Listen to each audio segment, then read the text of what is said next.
are still at Chrissy Khan's event, and it's been an amazing full day for sure.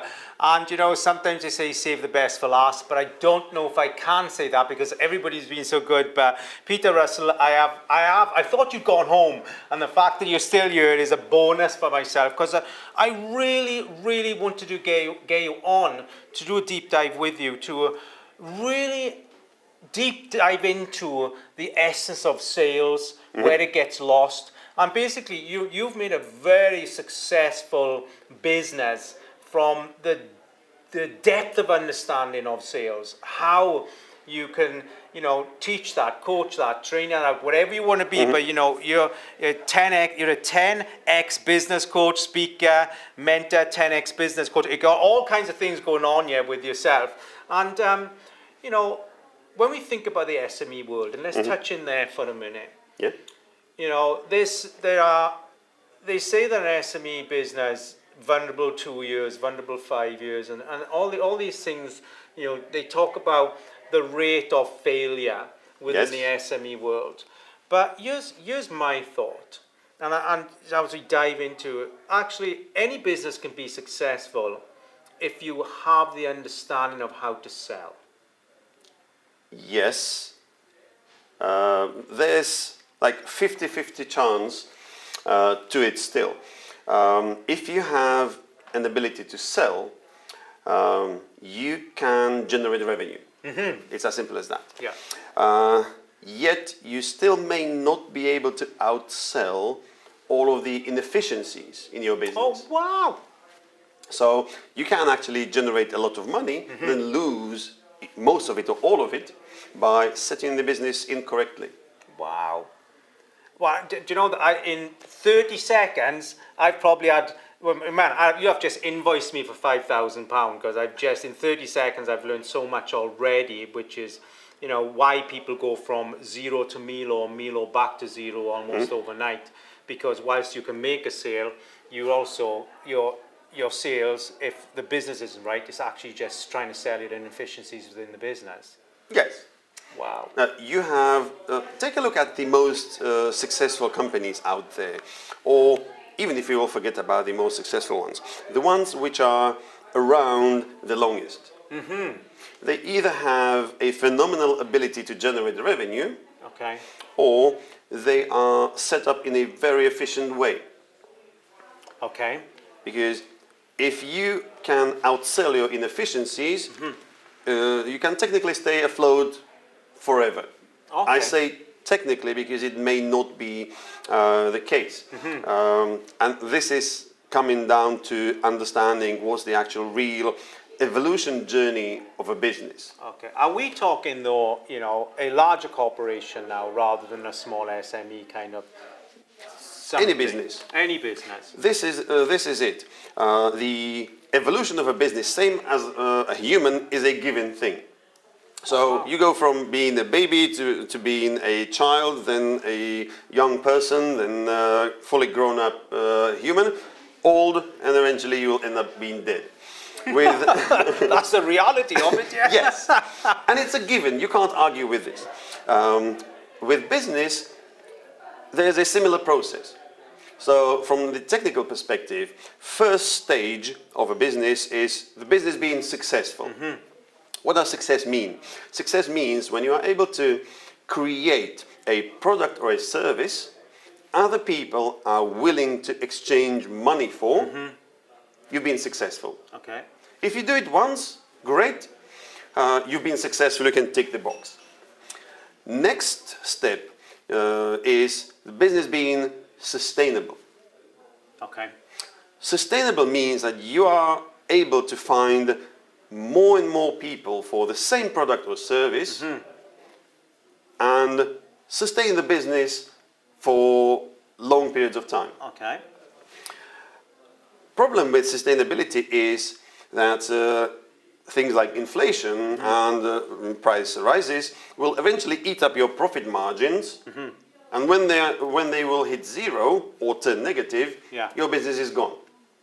Okay. So going from successful to sustainable is great, but your business needs to be scalable. So you are able to continue growing it in order to weather out what's happening in the marketplace, grow your market share, your strength. You can hire more and better people. Yeah. And this eventually will lead to, when you do it really well, this eventually will lead to the business being sellable. Could we say, now everything you've delivered here is the sense of a business? Yes. Okay, so let's switch this. Because this part here you delivered to me is easy for you. You, in a sense of it comes so fast off your knowledge that it's something that sits very easy in your understanding to deliver out to. Okay, so let's flip this and go to another layer. On another layer now, if people follow that philosophy, it's safe to say that they've got a good business sense calculating skill. If they follow the philosophy that we've just delivered there. Okay. And we could say that the majority within the SME world fail to follow that simple philosophy. Yes. Now let's go a stage before that. Okay. Now the stage before that, which is the basic stage of all, which is, what does a sale feel like? Now let's go back there and think, okay. All right. Now let's look at where do we start selling in our life? Now our first sale in life is a yes or a no from a parent. Can I have no? How do I now resell that decision that my mother or my father has now made to me? That's the first sale we'll make as a human being within our life. Yes. Now that, wow, we're in London, do you know what I mean? I heard that all last night going past my Airbnb. So now we say, okay, so I'm not even 1 year old. What I'm doing is I'm selling the need for something to my parent. Now my parent will either give me I haven't got time to give, I'm not going to give you a feed now, that's not going to happen now, and then I either resell that by making a louder opinion of what I need, or I withdraw and hold. That's our first emotional sale we make in our life. Indeed. And we don't even know how to speak yet, but we are emotionally selling the need of something or selling a relationship. If mom, I shout loud enough, or mom, I show you enough love, you're going to feed me. That's our first experience of sale at any given way. Yes, you're right. And now, as an adult, we are trying to make sense of that logic, of that emotional experience that's so far back. We are wondering then, well, why is it a no feels so much to me? Why does that no to that rejection of sale knock me back perhaps hours of my day? Or puts me to the point where I can't even put myself in the place of experiencing the word no, or sorry, I'm not interested. No, I don't want to experience your goodness, what you feel is your goodness. Would you say, Peter, that is the baseline to the true understanding of the nature of whether you can sell or not? For yourself, and I'm talking about as an SME business. I'm Paul Rees. I build legacy businesses for a living. I have to sell that because I'm selling my worth within that. Would you say that is actually the fundamental and what you have to understand first? What you need to understand is, and I'll come back to what you said just a moment ago, no feeling personal. If you hear from someone no, as an amateur salesperson, you would take it personally, because rightfully so, it will bring you to your moment of rejection. Wow. No doesn't need to mean, or doesn't necessarily mean rejection.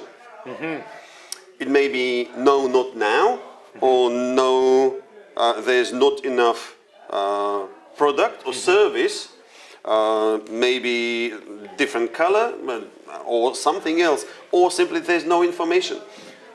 But the most common experience entrepreneurs or salespeople will have, that they would not hear no.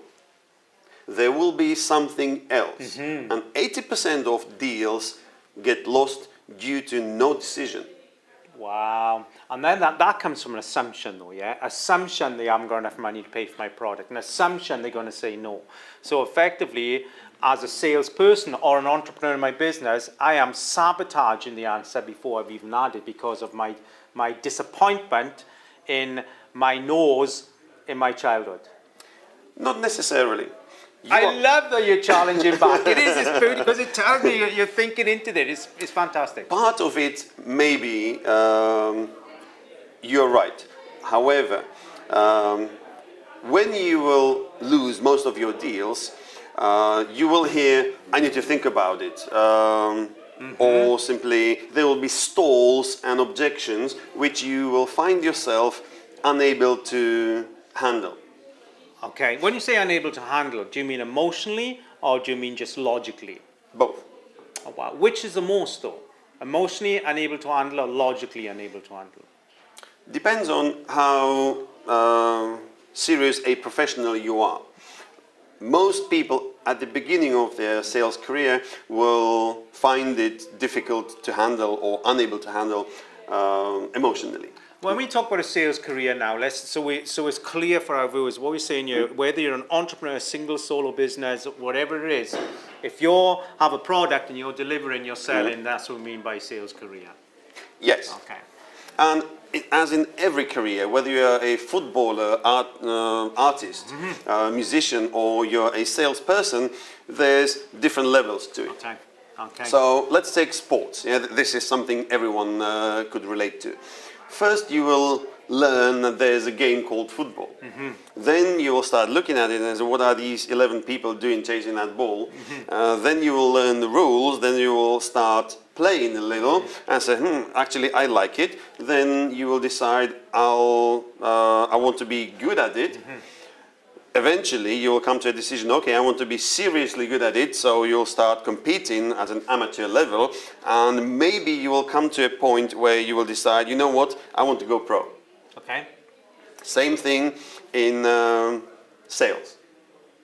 Okay. I'm seeing how we connect that, and just bear with me here, because I'm a single person selling a product. I'm a footballer that's now gone professional. I've got a team around me though that help me support any drops in my worth in the sense of my belief in myself and all these things. Whereas I'm coming to you and saying, Peter, do you want to buy my formula? It's a 6-month formula. It costs £10,000. Do you want to buy my formula? And then all of a sudden, immediately what goes through my head is, well, could he afford it? Why would he want to buy from me? And then what's going to be my next sentence that's going to justify me asking him to buy my product? So in effect, I could say that goes right back to, Mom, can I have this? No.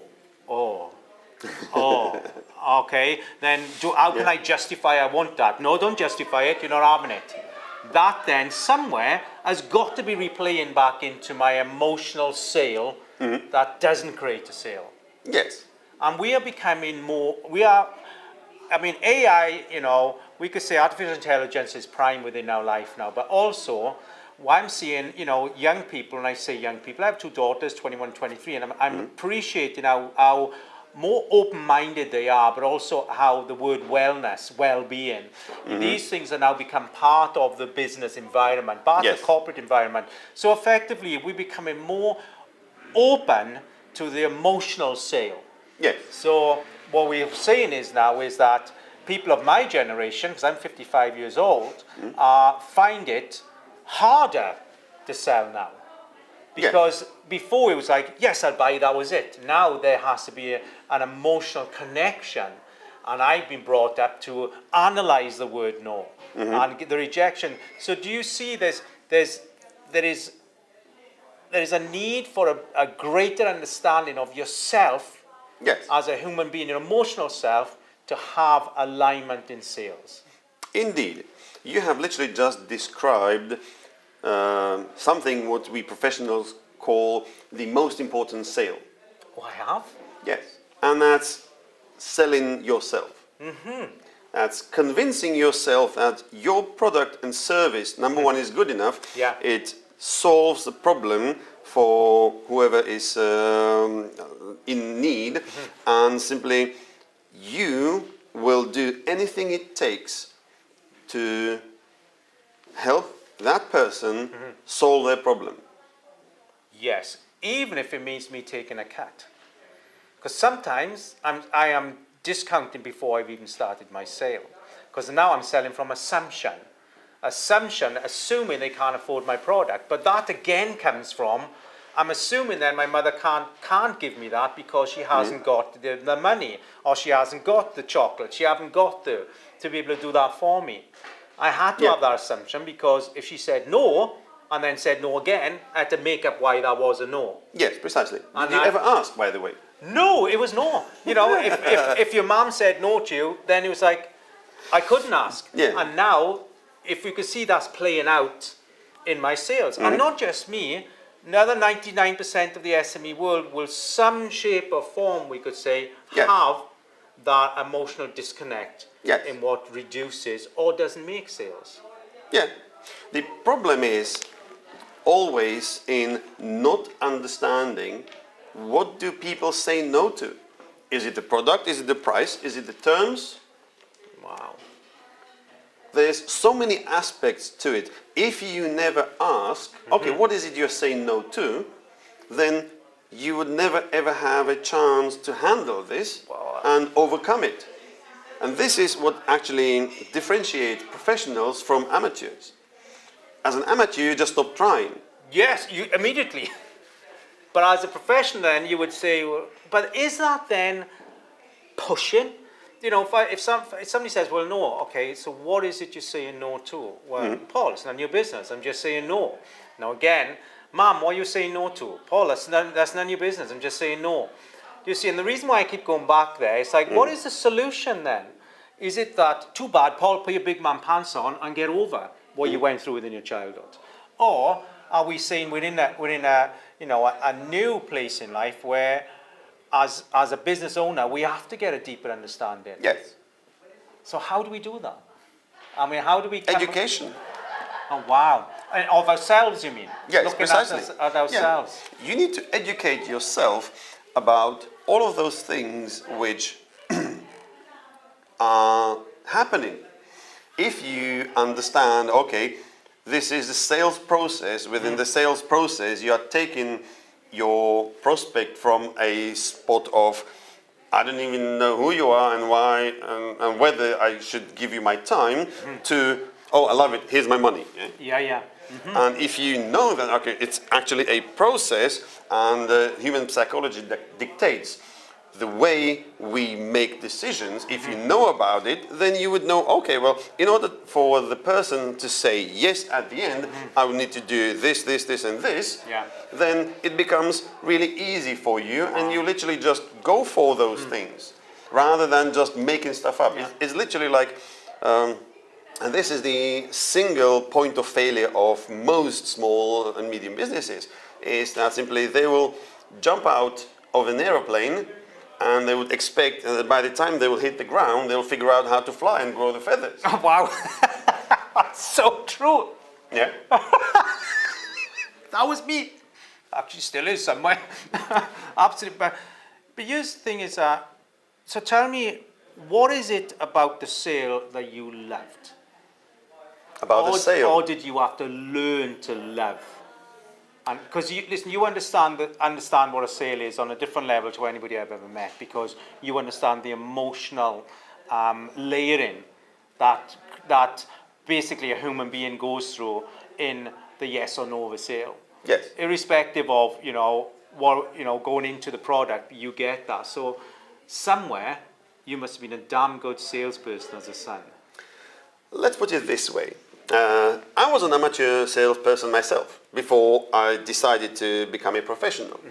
The difference was, as an amateur salesperson, I had a high level of success to others, because to me, it never was a case of me trying to sell something to someone. Okay. For me, it always was, okay, what kind of a problem did this person come to solve, and how can I actually solve the problem? So my approach was always from the perspective of service is senior to sales. When you will serve the person, help them identify in depth what their problem is, what's the cost of keeping the problem, Oh, wow. then I can provide them with a solution at a price point which simply is lower than keeping the problem. Therefore, there's no need even for any objections or stalls. Simply, it's a no-brainer. You pull apart the layering of a sale. Yeah. That's what you do, and most people do not. They Yeah. chunk sale into one place, a yes or no, but you pull apart. You know, Peter, let me come back in and say, is that something you, so I'm your dad and you're trying to ask me something, you say, I'm about dad. This is why you want to say yes. Now, this is the consequences of saying no to me, dad, and this is the consequences of saying yes to me. You know, let's think about that emotional, you know, experience you had from a young age. Would that have been there? Would you have been like, well, you know what? They could say no, but I know how to manipulate that into a yes also with integrity. Okay. All right, so you have just hit something really, really important. Coming back to my childhood years, I have figured out pretty quickly that when I'll come to my parents and I said, hey, I want that, they says, no, forget it, yeah? It ain't gonna happen. So I had devised a different strategy. There it is. Yeah. So it was literally about, Mom, there's that kind of a thing out there which I need, and this is why I need it, this is what I'll achieve with it, and it's only going to cost you that much. So I was literally put through years of pitching my parents on different things in order to get them. And that's what eventually created me. Wow. Now let's compare. Mom, can I have that? No. Dad, go to your mother. Mom, can I have that? No. You didn't. You was like, okay, no, okay. Let me just create the picture. Then let me paint the scene for you. Yeah. I couldn't paint that thing. It was like, no, don't paint that thing. We ain't doing this. No is no. Oh, really? Oh, absolutely. See, now you presented that to me and say, what, you didn't get to negotiate with your parents? Yeah. No. Me and another 99% of the world don't get to negotiate. Now, it takes skill as a person of a height that doesn't meet the waist of their parents to say, okay, guess what? We got a bit of negotiating going on, yeah? And as I mature, that's going to advance itself also. Which means somewhere there's a mindset in there where you know that it was easier to negotiate than what it was just to walk away from the sale. Yeah, pretty much. Because I knew if I'll do it the wrong way, it's going to be a very quick decision, and most likely it's going to be no. So before I got myself into that position, I've already did the research. I actually prepared myself and set myself up for success in any potential scenario I could run in my head. Of course, obviously, I got myself into a position where simply I couldn't argue a lot, but simply over the years, my chance to succeed improved dramatically. Wow. I mean, Peter, here's the thing is that, and this is a bit that I feel is the next stage of evolution in understanding the sales of human beings is we have 40 professional people in the room and we say, okay, tell me what it was like to sell to your mother and father.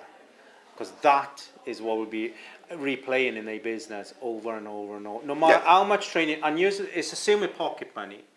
I only go up to the person and say, okay, what to do with your pocket money? I saved it. Okay, let's look at your business. There's a ton of savings, and they got like a 12-month runway in the business. Is still Precisely. Yeah, so we look at that, and I think we've got such a differentiate. Oh, absolutely. In our sales, which means we've got a huge, which is why we've got a massive differentiate in our business, because I believe in my product as you do in yours, but I don't believe in the ability to sell. No, I feel I can sell until somebody says no. Yeah, precisely. But this is another thing, another aspect to it. Simply, I'm not a quitter. If you tell me no, you can tell me no once, twice, 3 times, 4 times. I'm still going to be looking for ways how to turn that no into a yes. Wow. Because I just don't want to walk away from the situation being a loser. But it's not about being a loser. It's about doing everything I can in order to exhaust the possibilities of no and turning it into yes. let me flip that. So for me, I'm an opportunist, 100% opportunist. So if that's the case, why is it I can't sell, but yet every other part of my business is successful? Because I'm an opportunist. I'm not a shiny object syndrome. I've done that, but I am clearly, I know an opportunity, I know the value of opportunity. So why is it, a sale is an opportunity, would you say? So what part of that is severed for me then? In the sense of, oh my God, he's high-level opportunist. What? How come then the opportunity of the sale gets severed, but yet you can still be a high-level opportunity person? Do you see that? And this is an emotional question, and we're not coming here, I'm not coming here to put in a techie question that can't be answered. I'm just saying that for me, there's a lot of people out there that are highly skillful in selling a particular part of who they are, but the most basic part. You know, somebody, if I wanted to come, if like, so let's say I want to collaborate with you, and you're like, Paul, I don't know, trust me. You will collaborate with me after an hour. I will not lose that opportunity to collaborate. But if I was to come and say, buy this product off me, Peter, you would probably have me out the door within 2 minutes. But I guarantee you would collaborate with me in business if we had that conversation. Oh, 100%. Because I'm an opportunist. Yes. But yet, why is it then, boom, I can't carry that same flavor into my sales, that same inner worth, that same self-worth into my sales? And this is a uniform right throughout the business world. This is coming back to what we were talking about a while ago, where simply customers don't quit. Salespeople do. Oh, So you son of a gun, that was brilliant. Customers don't quit, salespeople do. yes, because the customer only has to say no. But if you quit as a salesperson, if you stop following up, if you stop coming up with different ways to make it work, you literally just cemented no as a final result. Yeah, they're true. You know, if I think I've had sales training, and I have. I've paid for it, I've had it, my wife have had it, and other people have had it, and they kind of fall back into that back to type. And it takes discipline to fall back to type after you've had training that realizes you can do something. So I know that I've got to work on that. I know at 55 All years of us age, need to do. Even I'm training every day. Wow. Yeah, but you have it nailed. When you know how to sell to your mother and father, no matter what, you could sell something. And if they, Something, obviously. you could make a sale happen. You know, so you have that. And, you know, One thing I want to say here, just to conclude this segment, one thing to always have on your mind is that sales is applicable to everyone. No matter our careers, we are all in sales. Just to get your way with your children, with your spouse, with your friends, you are selling them an idea. yeah. And if you are successful, well, you will get your way more often than not. Wow. So understanding how does that process work, you can actually start intentionally building a skill which you will use over and over and over again, and which will be collectively responsible for, ultimately responsible for your amazing results, is simply, okay, when I want to achieve something, whatever this is, okay, this is how I'm going to go about it, step by step, and when you will commit to it, when you will repeat it over and over again, every single time, you will start seeing patterns. Okay, when I say this, it's a yes. When I had said it different way, it was a no. Okay, so I'll stick with saying it the first time. Okay. So you will start systemizing what you do. And don't get me wrong, as an amateur salesperson, I was running my business for 10 years without having the depth of understanding I have today. And simply, I thought, how great I am, yet I just used the skill I have built. Yeah. I have done the same thing, same sequence of steps with every single person who walked through the door. And that was actually the sales process which I have created and refined over the years, which was responsible Yeah. for my level of success. What did I not know is that that's the case. I thought it's unique to me. And simply, had I known what I know today, I would be like, okay, well, let's just write it down, Yeah. like step number 1, 2, 3, 4, 5, whatever, and just give it to someone else. Okay, if you will do this, you'll be okay. That way, I would have been able to multiply myself 20 years ago, and my business would have been even more successful. Wow. But because I didn't know it, I thought it's something unique to me, then I couldn't replicate myself and find out, well, damn, it's just 24 hours in a day. Yeah. I can do only so much, therefore I'm kind of stuck in this level of results. I can't get any more. Peter, from all the, you've analyzed it and you systemize it, do you think that your sales understanding has become more robotic or carries more integrity? There cannot be any conversation about being robotic, because once you will build this skill, it's yours, it's you. Oh wow! And now I see where you are. Sorry, because what the story I had going on in my head was when we systemize it. Basically, we create different directions of making our sales successful through possibly an undercurrent of manipulating answers. Okay, with this, you can try, but you ain't gonna get too far. Oh wow! So do you feel that, so when you build, so I want to give this out to everyone in the SME world, is when you build your system, first of all, you're understanding your own, I'm going to say emotional blocks.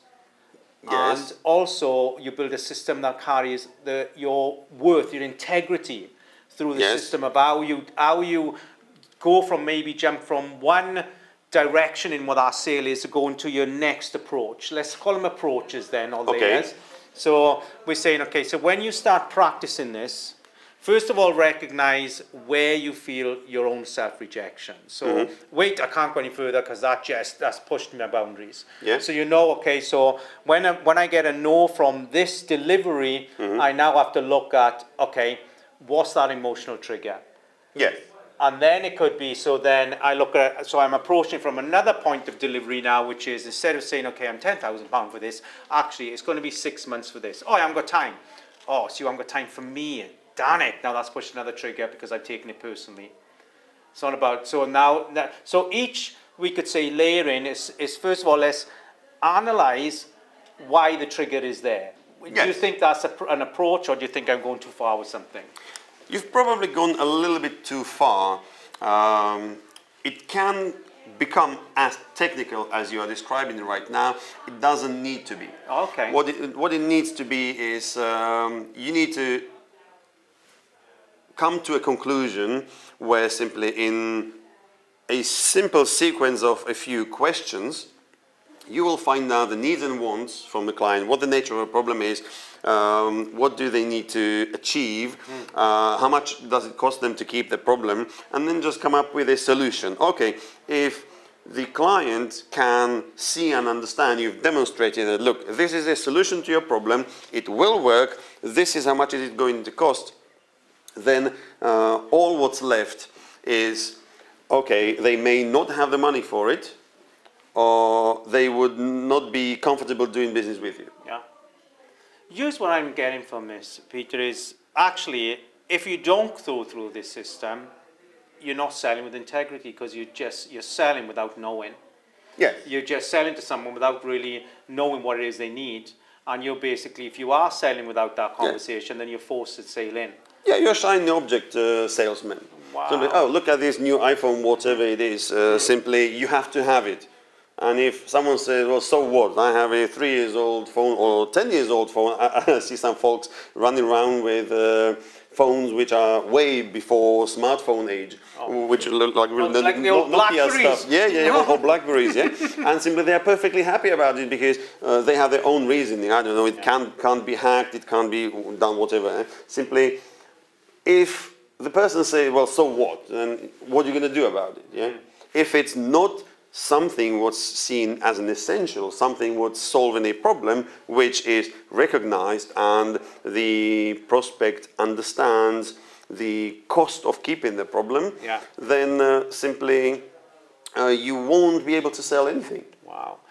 Also, what I'm hearing here is that unless you know your product, you're not going to sell anyway. Unless you know what your product is going to achieve, the results. What I'm seeing here is so many people try to sell something, and I did it for many years, which is, I'm a business coach, you want to buy my services. Really? What is a business coach? Oh, I'm someone that helps you in your business. There is a whole chunk of that, not just in services, but people who manufacturing, retail, it's all out there on a small level. Yeah. That even if they have a physical object, like a beautiful chocolate, they think, well, it's chocolate. Yeah, but tell me what's different about this. Well, I make it. No, tell me what's different. So many people, we could say, actually fail on that layering. Oh, 100%. But it's not about the product. It's about the ability to demonstrate that this particular feature of this product provides an advantage to you and has tangible benefits to it.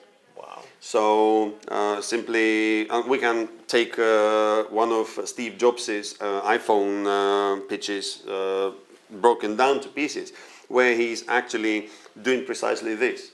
Okay, it's a phone. You have internet. You have your music in it.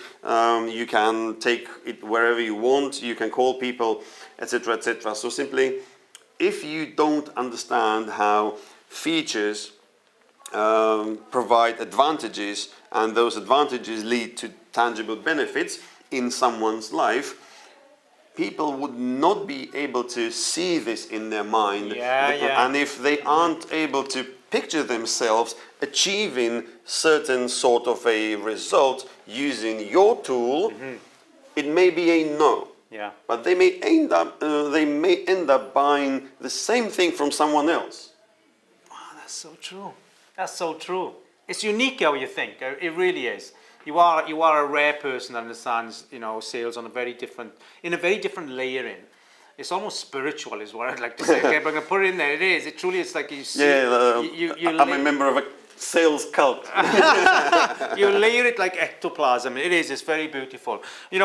So Peter Russell Consulting, that's who you are, and it's out there. I found you on LinkedIn. Anybody can find me on LinkedIn, and we do share the same kind of egg. We go the same barbers. We have the same egg. Yeah. But you will find him out there. It is. This has been really, it's been an honor, but it's been wonderful to listen to the ease of what sales are. You really do make it easy in the way you present it out. There's no difficulty behind there. It has. It's been fantastic. Thank you for the share. Thank you for having me. Oh no, it's been beautiful. And we're at Chrissy's event here today, and we are is that elite networking event. I mean, how has it been for you? Have you met the people you want to meet? Has it been an enjoyable experience also? I'm a networking professional as well. So when I'm walking into a room, I keep a very open mind about what's going to happen in terms of what kind of people will I meet. Yet I know exactly what will happen in that room, so I can start those conversations and create something what would be enough for me to follow up on and have proper acquaintance, have proper conversations going on later. Because an event on its own is amazing, but there's still so many people out there who will walk out from the event, oh, it was great. Okay, I spoke with one or two people. And simply the rest totally eluded them. So what I love about events and I love about sales is diving into a crowd, starting those conversations, learning about people. What is it they do? What is it they're looking for? What is it they're looking into? Because this gives me a lot of insight about the market. Oh, wow. What's necessary? What's needed?